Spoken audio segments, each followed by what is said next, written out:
Hey there, my friends! Welcome to those of you watching us for the first time, and to those of you already sharing this journey with the Academy, thank you so much for joining me again. Here, we're exploring international law. The two playlists mentioned above are the paths that we have taken so far, and I am here to take it further by drawing the law alive. We are talking about subjects of international law, which you can revisit in the created videos in my playlist above. In today's video, we will talk about non-governmental organizations, or NGOs. Ready your curiosity, and let's begin this new chapter together.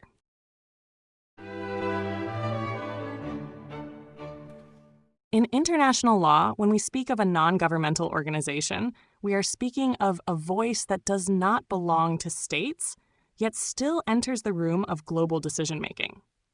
According to ECOSOC Resolution 288-X and later Resolution 1996-31, an NGO is an organization that is not created by governments, is independent from state control, does not seek profit, and is formed voluntarily by individuals or groups to pursue common aims. These aims are usually social, humanitarian, cultural, educational, environmental, or related to human rights and development.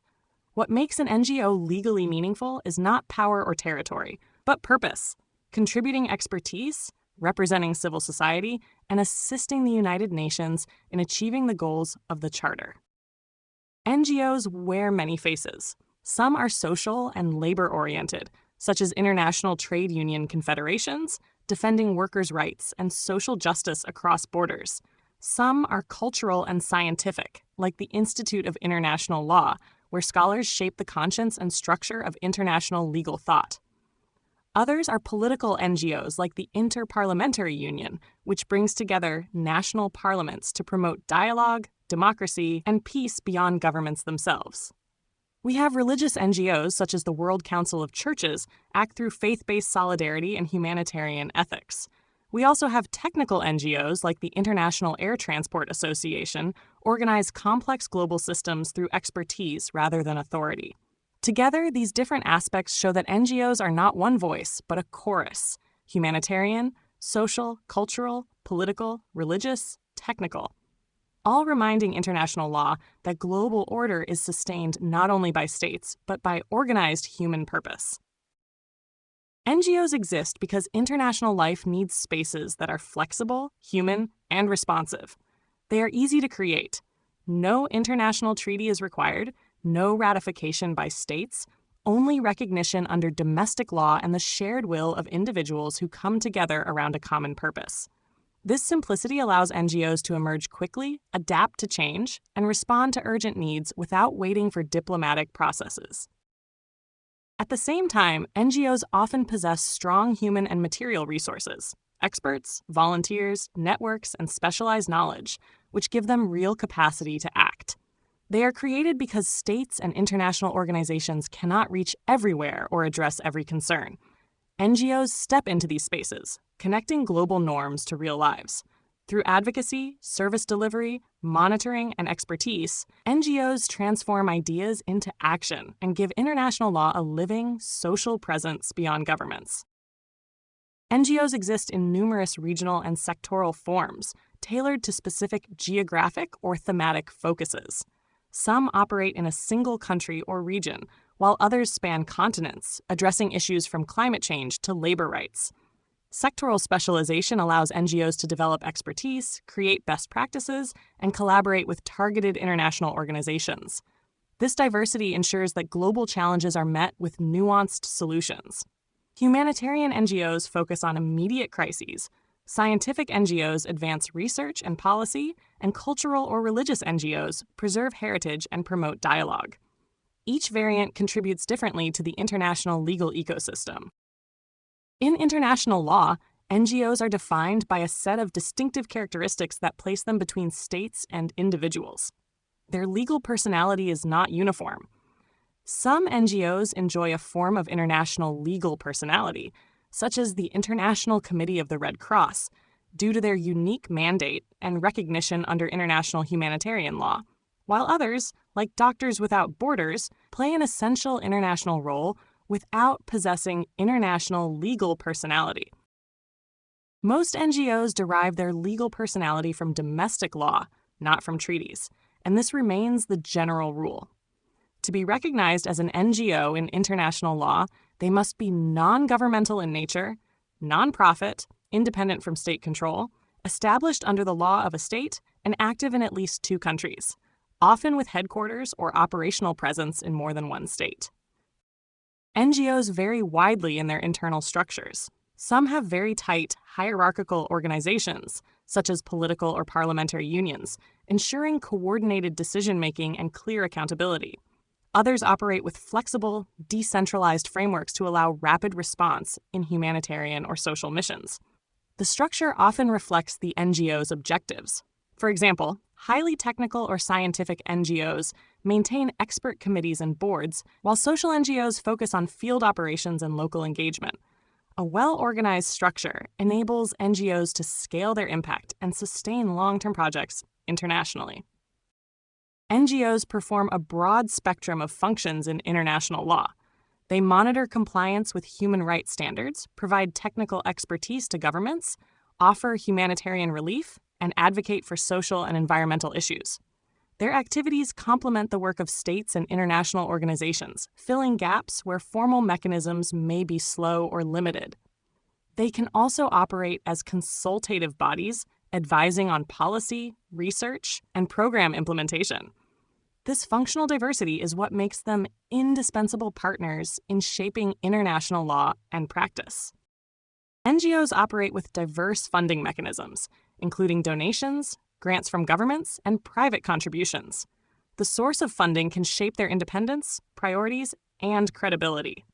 Truly independent NGOs are able to pursue their objectives without undue influence from any single state or donor, maintaining neutrality in humanitarian and advocacy work. Financial transparency and ethical management are essential for sustaining trust and legitimacy in international law.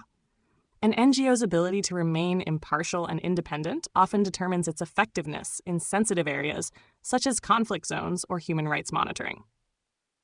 Despite their significance, they face limitations in international law.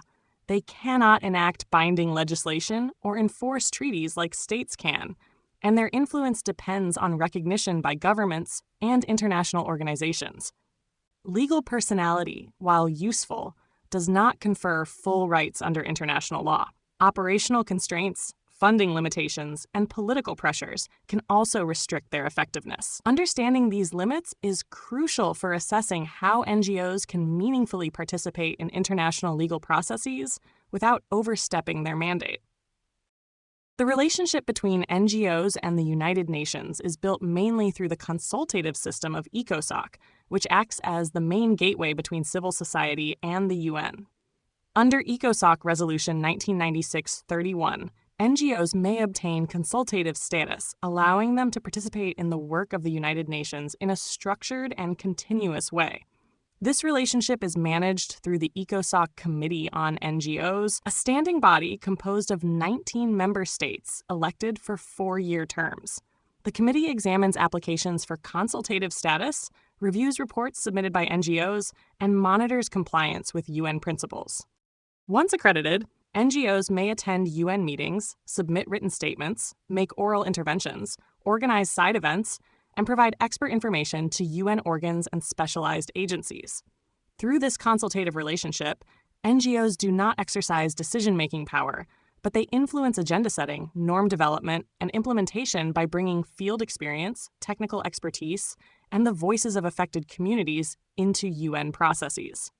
In this way, NGOs function as a bridge between international institutions and global society, strengthening the legitimacy, transparency, and effectiveness of the United Nations system. Overall, NGOs shape international law through advocacy, monitoring, and advisory roles. They influence treaty negotiations, draft guidelines, and promote human rights, environmental standards, and humanitarian norms. Over time, NGOs have become indispensable actors, bridging gaps between states, international organizations, and civil society. Their presence ensures that international law is not only a product of states, but also reflects the voices of communities and expertise from non-state actors. The impact of NGOs is thus both practical, in providing services, and normative, in shaping the evolution of global law and policy. But you should know this, my friends. In international law, we distinguish between regular NGOs and what we call GNGOs.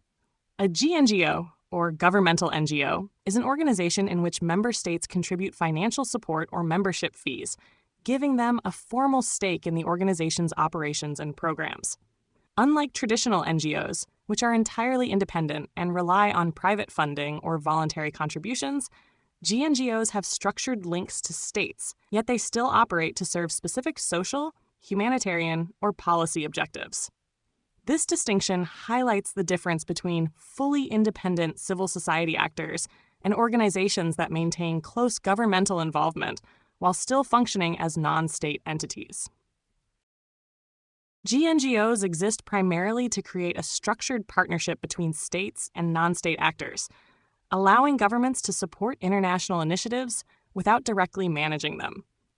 Their functions include coordinating transnational programs, providing expertise and technical assistance, monitoring compliance with international norms, and facilitating communication between governments and civil society. One of the well-known examples of GNGOs is the International Committee of the Red Cross, ICRC, born to protect human dignity in war and suffering, moving quietly where law meets pain. The other one is the International Olympic Committee, using sport as a universal language to promote peace, cooperation, and human connection. When it receives state support, it becomes an example of GNGOs. And certain specialized scientific and cultural organizations that receive state funding to advance global objectives are the other examples.